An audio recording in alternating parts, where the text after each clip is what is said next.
everybody, we are going to keep with our videos for the Georgia Experience Online practice test so you can get used to all of the tools that are offered and what the online test looks like.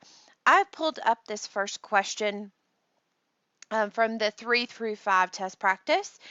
And what I wanted to focus on today is just how to get to the other pages for the reading selection. So when you get to a question that has a new reading passage, it gives you some information and some instructions. So this is what you see here. So you will read the instructions, and then it gives you the titles of the passage that you're going to read, and it has those right here. And then it says read the first passage, but there's no scroll down. If you press the next button, then it takes you to the next question. So that's not going to help you at all read the actual passages. What you will notice down here is pages 1 through 5. And that is very important. That means you have, this is just page 1, there are 5 more pages of reading information that you need to read and make sure that you read before you start answering these questions. So this is how you get to the reading passages.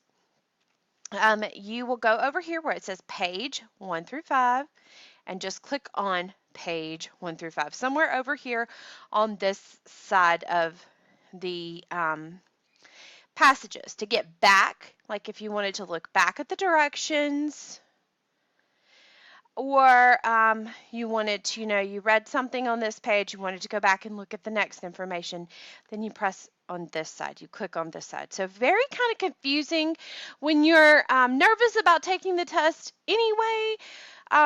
But I want you guys to make sure that you read every single passage and every single word of every passage. So don't forget to check out all of these pages.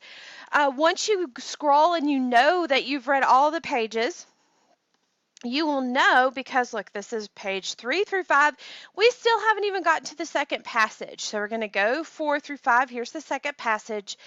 And now I'm at page 5 of 5. So I know I have read both passages. I've read all the reading material, and now I can answer the questions that go with this particular passage. So please, please, please make sure that you practice this week on how to get to the reading passages and all of the pages of the reading passages. So super important. All right, guys, see you in a little bit. Thanks for watching the video.